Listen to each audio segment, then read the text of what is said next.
Welcome to Donmar TV News Channel. Several lawmakers in both chambers of Congress have expressed concern on how the period of substitution is being used by some aspirants. For Senate President Vicente Soto III, the option to withdraw under the Omnibus Election Code is being abused, thus should be amended and removed completely.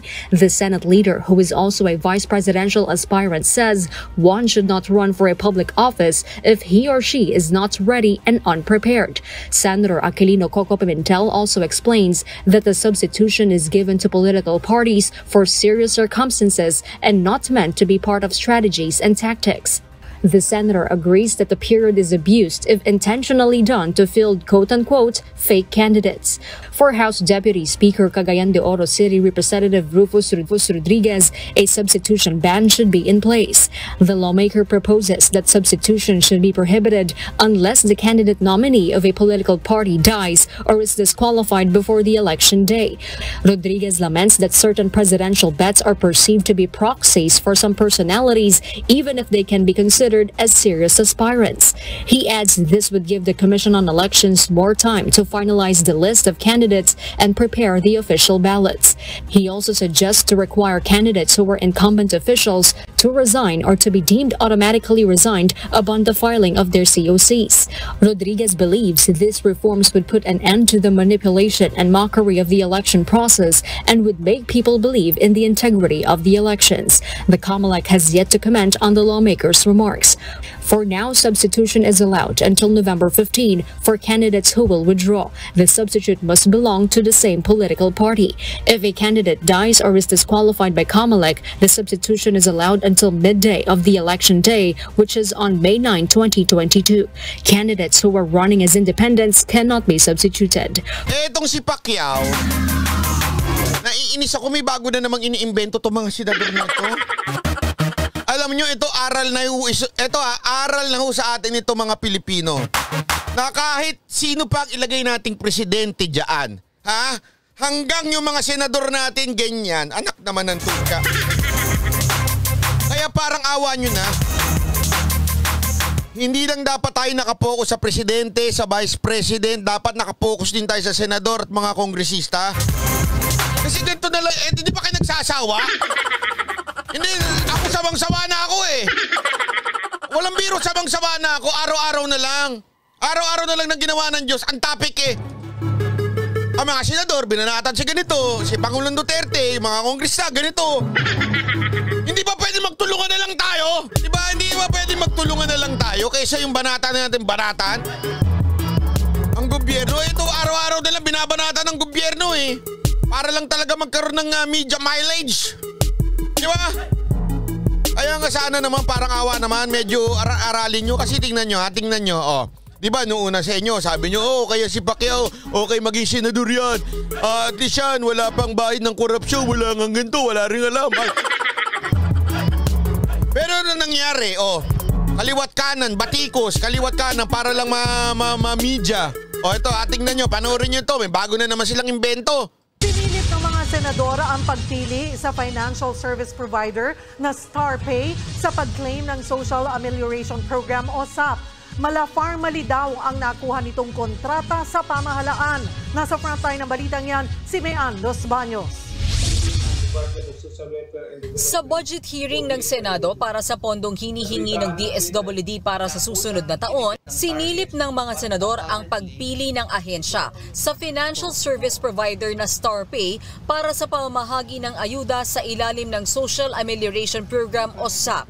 Noong Hulyo, matatanda ang unang inilabas ni Senator Manny Pacquiao ang natuklasan daw ng kanyang opisina na 10.4 bilyong pisong halaga ng SAP funds na umano'y unaccounted for. Ang unang binusisi sa pagdinig, bakit StarPay ang pinagkatiwalaan ng... Ito, alam mo kung bakit ako inis na inis dito? Sorry inis na inis ako eh. Alam niyo kung bakit? Nung nagka-problema sa ayuda, yung pagbibigay ng ayuda, dahil tinao-tao, haba ng pila, may pandemya, siksikan ng mga tao, may mga hindi nabibigyan. Oh, di ba? Ang dami reklamo, lahat ng reklamo sa ayuda, inireklamo na. Oh. Nung inayos, dinaan sa mas magandang pamaraan through StarPay. Ay, gulo na naman, away na naman. Sisiraan na. Ano ba gusto nyo? Di ba kayo naiinis? Di ba? Parang ano ba gusto ninyo? Nung minano-mano, nagagalit kayo. Kaya sinasabi, dumadaan yung pera sa mga LGU. Nung inayos, pinadaan sa ganyan, electronic, para walang korupsyon. Reklamo nyo pa rin. Ayun, nakakainis na kayo eh. DSWD kumpara sa 5 pang ibang electronic wallet firms. Sa 85.1 billion pesos na pondo para sa SAP, 52 billion pesos o 60% ang pinahawak sa StarPay. Samantalang ang GCash... Ayan o. Meron din naman GCash eh. Paymaya in other e-wallet eh. Ano ba gusto nyo mangyari? Di ba? Ito, seryoso ito. Nagalit-galit. Munti ka na lumabas yung uhog ko doon ah. Naiinis kasi ako. Kayo ba hindi kayo naiinis? Hindi, nakakainis lang ho. Yung gobyerno, they're trying their best na gawa ng paraan yung mga hindi maganda, which is yung pila-pila. Ngayon, ito na naman. Sasabihin na naman may korupsyon. Sasabihin na naman. Pero ito, nasagot sila ng diretso eh. Nakakainis lang ba? At Paymaya, utak talangka talaga tayo eh. nadihamak na mas malalaking kumpanya kabilang sa 5 naghati-hati sa pamimigay ng 33 billion pesos.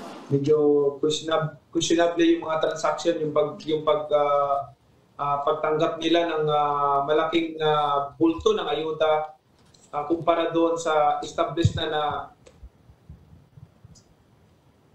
GCash, Paymaya at yun po, yung GCash at saka Paymaya na napakadami na pong nakakaalam at nag-download na po niyan. Itong StarPay wala po. Hindi, alam mo, ito. Sabi nyo, si Pacquiao lang yan eh, mag-isa lang yan.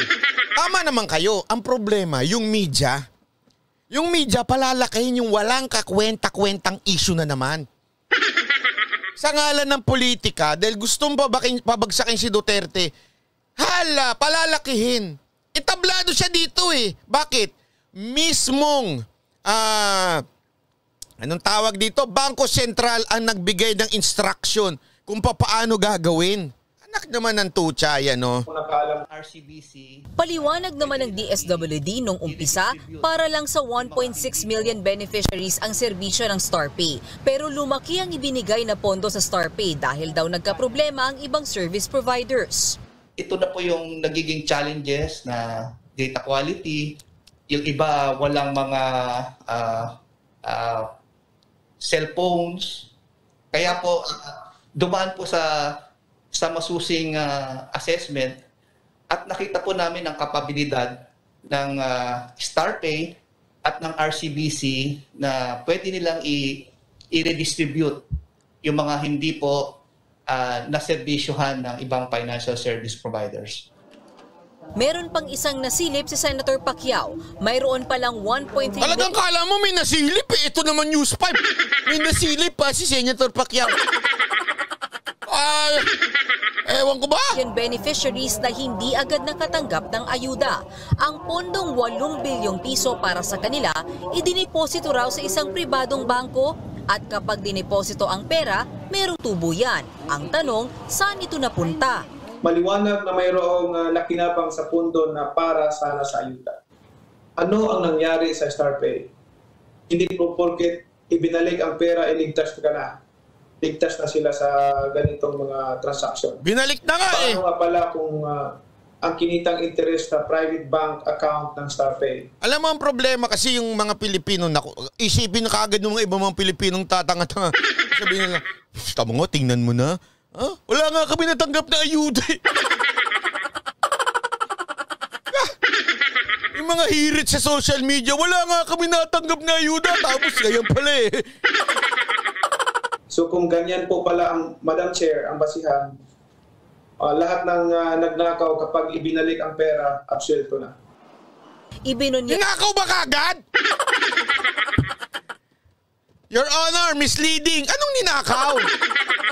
Hindi, ito bakit ha? Ganito, makinig kayo na mabuti ha. Binigay yung pera. Hindi ho nagamit lahat kasi siguro may mga hindi nag-claim, isinole. What the hell are you saying na ninakaw kaagad yun? Tapos sinabi, so ganun na pala yun, pagka ninakaw, tapos ibinalik, okay na, absuelto na. Parang awa, alam mo, parang gusto ko na talagang tumakbo. Walang biro, parang gusto ko na talagang tumakbo ng kongresista o kaya senador. Kaya lang tapos na yung filing, meron pa mo gusto magpa-substitute dyan? Hindi, para baguhin ng batas. Anong batas? Number 1, qualification ng presidente. Parang awa nyo na. Sa Pilipinas lang. Ayaw ko sa ibang bansa. Kung di ko alam, wala akong pakialam sa ibang bansa. Sa Pilipinas lang. Ito, totoo ito Napakahirap mag-apply ng trabaho sa McDonald's o kaya sa Jollibee. Mas madali pa mag-apply ng presidente kaysa sa Jollibee tsaka sa McDonald's. Ba't ganun?